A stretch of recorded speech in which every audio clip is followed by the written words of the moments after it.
There is a kind of person the world never quite learns to read correctly. Not because they are complicated, but because the world has been taught to look for danger in the wrong places. It looks for raised voices. It looks for clenched fists and sharp words and obvious aggression. It watches the person in the room who takes up the most space. It tracks the one who interrupts, who demands, who makes their presence known through noise. But it never watches the quiet one, and that is its greatest mistake. Because the most dangerous shift that can happen in any relationship, in any dynamic, in any situation, is not when someone explodes. It is not when they scream or threaten or finally say the thing they have been holding back. The most dangerous shift is far quieter than that. It is the moment when someone who has spent years feeling everything suddenly feels nothing for you at all. That is not emptiness. That is completion. You were never the problem in the room. You were the one absorbing the problem, softening it, carrying it so others wouldn't have to. You were the one who stayed calm when you had every reason not to, who chose understanding when you deserved to be understood, who kept the door open long after the other person had stopped knocking with any real intention. And the world looked at that and called it weakness. It wasn't weakness. It was a level of emotional endurance that most people will never be capable of. But endurance, when pushed without limit, does not break. It transforms. It becomes something unrecognizable to the people who thought they knew exactly how far they could go with you. So, what actually happens when someone like you finally stops trying? Not out of anger, not out of defeat, but out of something quieter and far more permanent than either of those things. That is what this is about.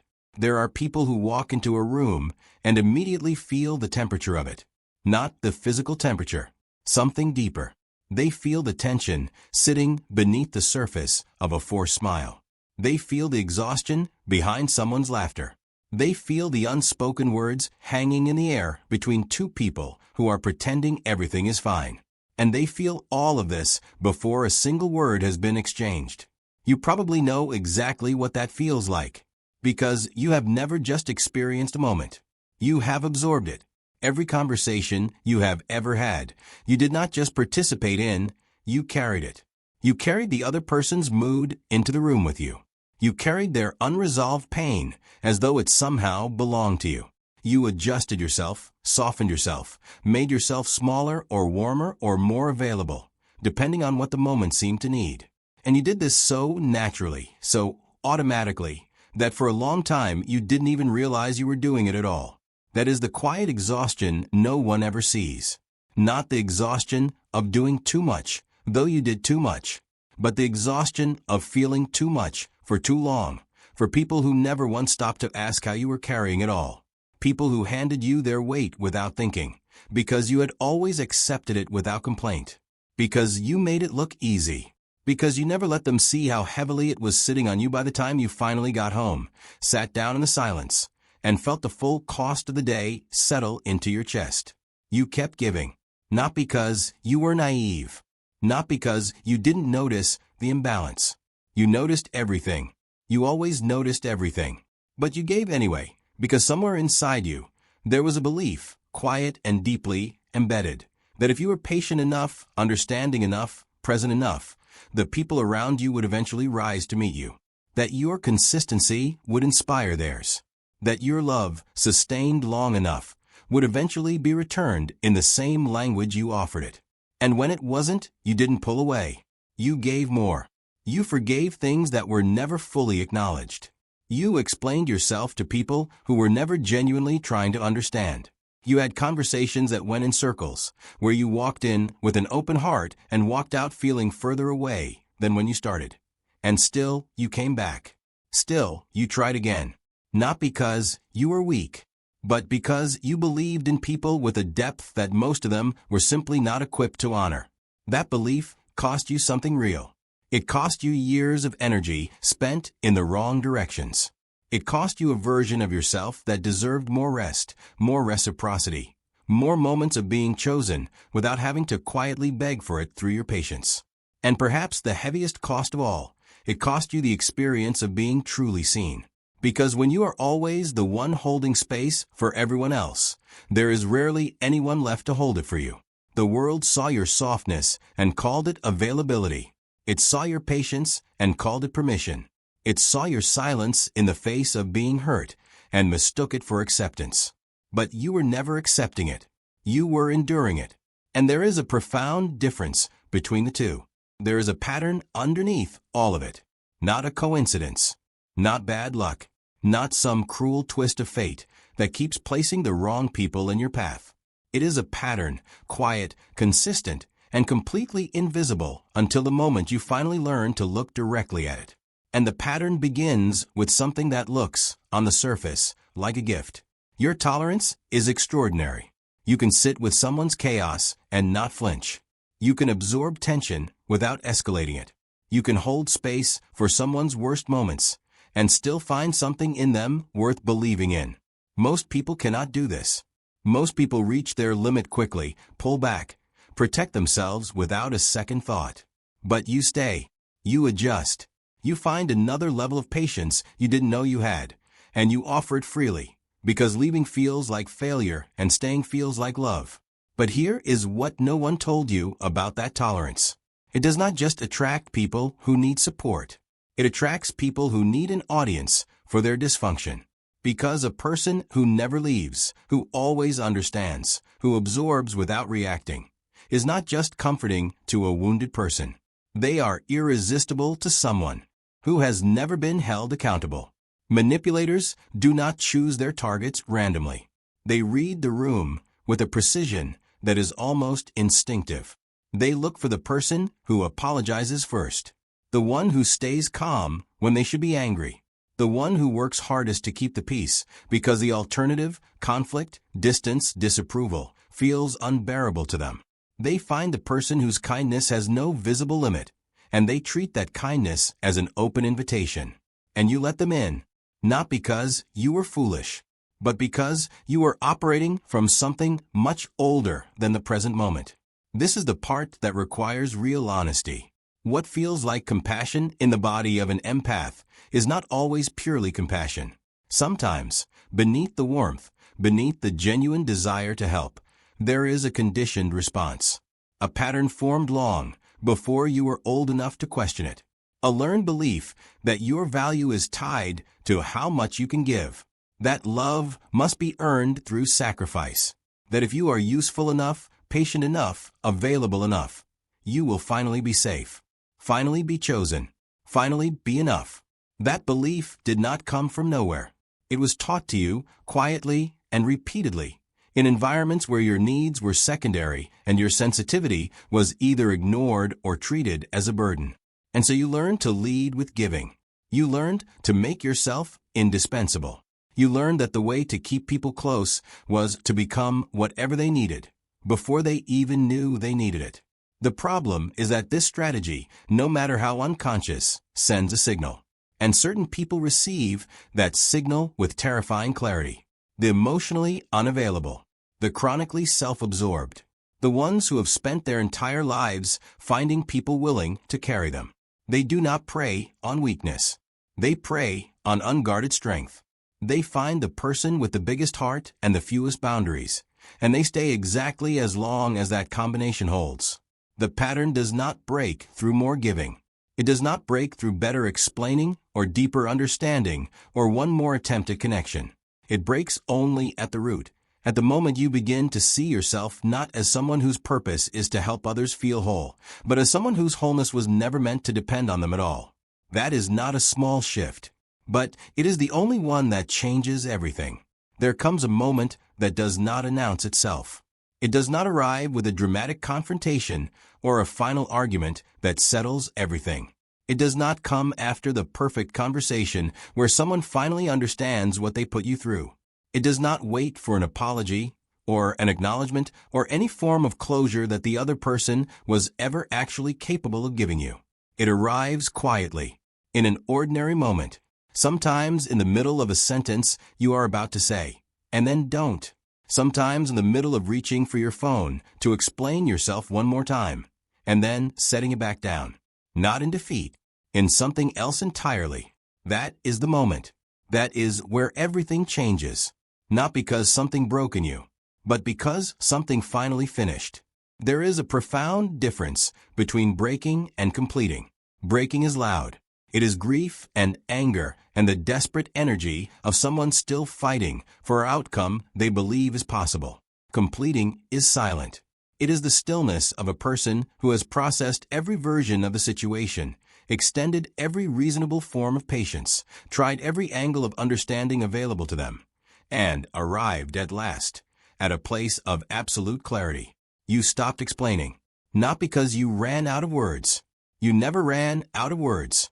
You had explained yourself with precision and care more times than you should have ever needed to.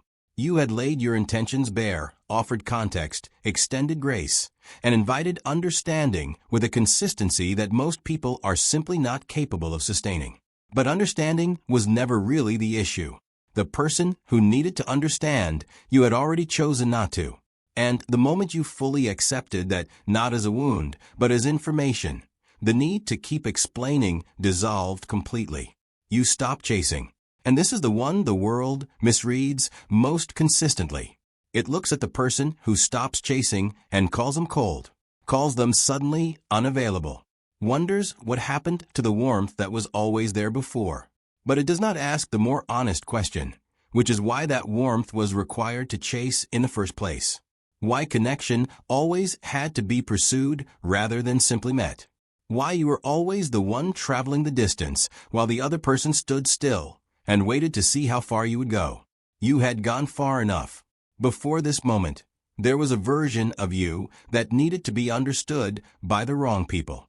That version would sit with discomfort for days, turning a conversation over and over in their mind, searching for the angle that would finally make things land.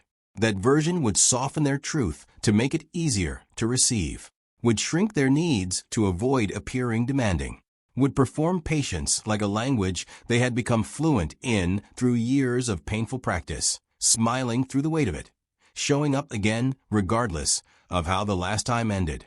That version is gone now, not replaced by hardness, not replaced by bitterness or cynicism or the decision to simply never trust again, replaced by something far more precise. A quiet internal authority that no longer requires external validation to feel stable. A clarity about who deserves access to your interior world, and who has already shown you, through their consistent choices, that they do not. The shift is not anger. Anger still wants something from the other person. It wants them to feel what they caused. It wants recognition, reaction, some form of response that confirms you were worth more than how you were treated. But this, what you are carrying now, wants nothing from them. It is not pointed in their direction at all. It has turned fully inward, toward you, toward the quiet work of rebuilding something on ground that is finally completely yours. That calm you feel, the one that unsettles people who are used to being able to unsettle you, is not distance. It is arrival. You have arrived at the place where your peace is no longer negotiable, no longer something you are willing to postpone in exchange for belonging somewhere you were never truly valued. And from this place, something new begins. There is a version of you that was built by circumstance rather than choice. That version was assembled quietly over years from the accumulated messages of every environment that taught you what you needed to be in order to be accepted. Be more patient. Be less sensitive. Be easier to deal with. Make room. Take up less space. Give more than you have. Forgive faster than is healthy. Stay longer than is reasonable. And above all, do not let them see how much any of it costs you. That version learned to perform a kind of effortless selflessness that was never effortless at all. It was labor. Constant, invisible, unacknowledged labor. And you carried it so long that at some point it stopped feeling like a performance and started feeling like identity. But it was never your identity. It was your adaptation.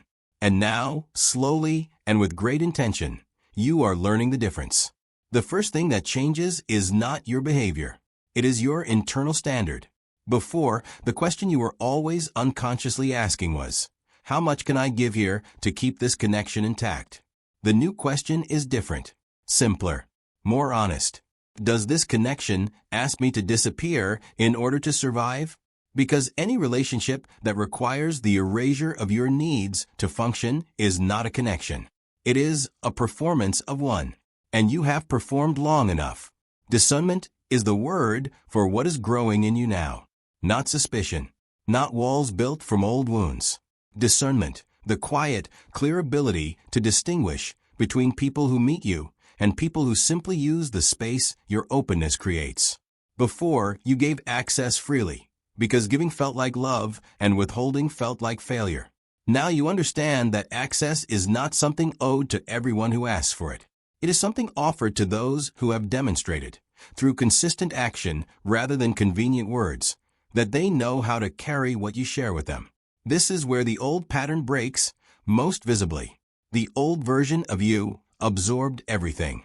A difficult mood in the room became your responsibility to fix. Someone else's disappointment became your personal failure. Silence from a person you cared about became a problem you needed to solve immediately, before it grew into something worse. You moved through the world in a constant state of emotional readiness, always anticipating, always adjusting, always making yourself available for a version of things that never quite arrived. The new version chooses what deserves access to you. Not perfectly, not without moments of sliding back into old instincts, but with a growing awareness that your emotional energy is not an infinite resource available to anyone who needs it. It is something specific and valuable, and the people who receive it fully should be the ones who understand its worth. What some people will call coldness in you now is not coldness. It is selectivity. There is an enormous difference between the two, even though they can look similar from the outside. Coldness is the absence of feeling. What you are practicing is the presence of feeling, directed with intention rather than scattered in all directions out of habit or fear. You still feel everything, but you are no longer obligated to act on every feeling in service of someone else's comfort. Your sensitivity has not diminished. It has been redirected. The same depth that once made you absorb every signal from every person in your environment is now turned inward toward your own experience, your own needs, your own quiet understanding of what is right for you. That sensitivity, properly directed, is not a liability. It is the most sophisticated internal guidance system a person can possess. You are not becoming harder. You are becoming more fully yourself, the version that was always underneath the adaptation, the one that was there before circumstance taught you to hide it. And that version does not need to earn its place in any room. It simply needs to decide which rooms are worth entering at all. There is something that happens to a person who has spent years feeling everything. They learn to read the world at a frequency most people never develop access to. Not through study, not through deliberate practice or conscious effort, but through sheer accumulated experience of having to navigate environments where reading people accurately was not a luxury. It was survival. You learned early that words and intentions do not always match, that a smile can carry resentment underneath it, that someone can say they are fine while every other signal their body produces tells a completely different story. And because you felt all of those contradictions so acutely, you became extraordinarily skilled at tracking them. This is not intuition in the vague, mystical sense. This is pattern recognition developed through thousands of hours of careful, involuntary observation. You have been studying human behavior your entire life. Every room you walked into, you scanned, not for threat necessarily, but for truth. You noticed who shifted their posture when a certain subject came up, who laughed a half second too late, who made eye contact with confidence, and who made it with performance, who said generous things in public, and revealed their actual character in private moments they assumed you weren't paying attention to. You were always paying attention. What you are only now beginning to understand is that this ability, this precise, almost forensic sensitivity to human behavior, is not ordinary. Most people move through their relationships largely on the surface. They take words at face value. They miss the micro-expressions, the inconsistencies, the subtle patterns of behavior that reveal far more about a person than anything they would ever voluntarily tell you. They are surprised when someone shows their true character, because they were never reading the signals that were present from the beginning. You were never surprised. You saw it. You simply convinced yourself, for a long time, that what you saw was not what you thought, because accepting it would have required a response you were not yet ready to make. But now the calculus has changed. The silence you carry now is not the silence of someone who has run out of things to say. It is the silence of someone who has decided that not everything they know needs to be spoken aloud. Before, your awareness made you anxious. You felt the truth of a situation, and then immediately began working to manage it, to smooth it, to find a way to keep things intact despite what you clearly perceived. Now that same awareness has become something cooler and more deliberate. You observe. You register. You make decisions based on what you see rather than what you wish were true. And you do not announce any of it. This is the shift that unsettles people who once thought they had you figured out. They were accustomed to a version of you that was readable, warm, available, predictable in your patience. They knew that if they pushed, you would adjust. If they pulled away, you would close the distance. If they behaved poorly, you would find a way to understand it. They had mapped your responses and found them reliable. Your kindness had become, in their hands, something they could use. And now that map no longer works. The stillness you carry reads as something they cannot immediately name. It is not anger. They know what your anger looked like, and this is not it. It is not sadness. There is no desperation in it, no reaching. It is a composed, unhurried quality that makes them suddenly uncertain about where they stand with you. And that uncertainty, for someone who relied on your predictability, feels profoundly uncomfortable. What they are feeling is the natural unease of encountering a person who can see them clearly and no longer needs anything from what they see. You are not performing indifference. You have simply arrived at a place of genuine sufficiency. You do not need their approval to feel stable. You do not need their understanding to feel valid. And a person who needs nothing from you is, to someone accustomed to being needed, the most disorienting kind of person in the room. You became something they never prepared for. Not despite your sensitivity, because of it. Something has shifted in you that cannot be undone. Not because you decided one day to become different, but because you went through something, a long, quiet, accumulating process of being tested beyond what was fair. And you came out of it carrying a different relationship with yourself. The kind that does not depend on outside conditions to remain intact. The kind that stays level when things around you do not. That is not a small thing. That is one of the rarest forms of human development there is. The people who thought they knew your limits no longer do. And what is most striking about that is not the effect it has on them. It is the effect it has on you. Because you are not walking around waiting for them to notice the change. You are not performing your transformation for an audience. You are simply living from a different interior place, and everything that flows from that place carries a quality that cannot be faked and cannot be argued with. You are calmer now, but understand what that calmness actually is. It is not indifference dressed in composure. It is the natural stillness of a person who no longer needs a specific outcome in order to feel safe. Before, your nervous system was perpetually oriented toward results, toward resolution, toward connection restored, toward the confirmation that things were going to be all right. That orientation made you vulnerable to anyone willing to withhold those things. Your peace was always one unanswered message away from unraveling.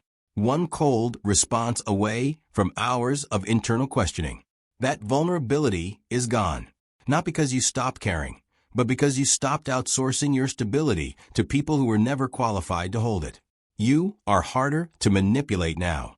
And the mechanism behind that is simpler than most people expect. Manipulation, at its core, requires leverage.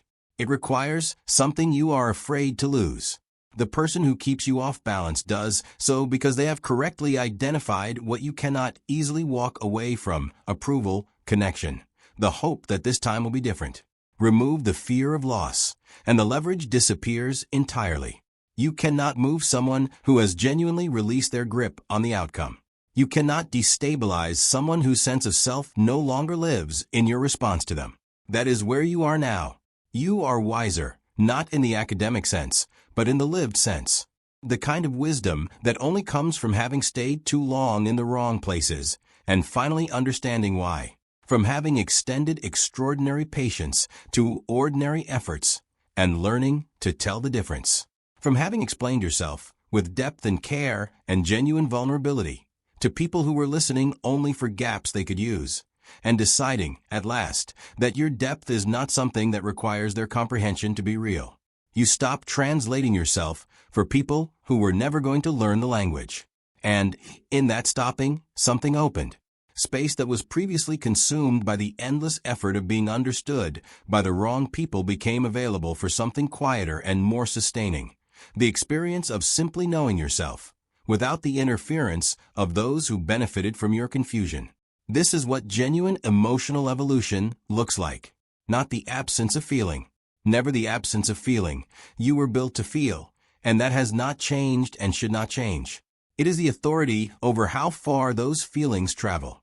It is the difference between experiencing an emotion and being governed by it, between feeling the pull of an old pattern and choosing, with clear eyes, not to follow it. You feel everything still, but you decide what it means. You decide what it moves. You decide where it goes. That authority is yours now, and it was earned, not given. Take a moment with what you just heard, not to analyze it, not to immediately apply it or turn it into a list of things you need to fix about yourself. Just to sit with it, because something in you recognized what was being described in this video. And recognition of that depth does not happen by accident. It happens because the truth of it already lived inside you, waiting for language that could finally give it shape. The fact that you are here, that you stayed through all of it, means something is already moving in you. People do not seek out mirrors unless some part of them is ready to look. And what you have been looking at today is not a flaw to correct. It is a map of everything you survived, everything you carried, and everything you are in the quiet process of becoming. Here is the final truth this video was always building toward. The world does not respect sensitivity in its unguarded form. It takes from it, leans on it, and mistakes its generosity for weakness. But the world does not know what to do with sensitivity that has found itself. Sensitivity that has passed through the fire of being used and dismissed and underestimated, and come out the other side not harder, but clearer. Not closed, but discerning. Not silent out of defeat, but silent out of power. That version of you, the one emerging right now, is not one the world was prepared for. And it does not need the world to be prepared. It only needs you to stop apologizing for it. If something in this video reached you, leave one word in the comments. Just one word describing what you feel right now. Not an explanation. Just the word. You will understand why when you choose it. And if you want to keep choosing content that sees you, that treats your inner world with the seriousness it deserves, then subscribe. Not as a gesture, as a decision. Because the person you are becoming deserves an environment that reflects that back. The most powerful thing a sensitive person can do is refuse to become someone the world finds easier to ignore.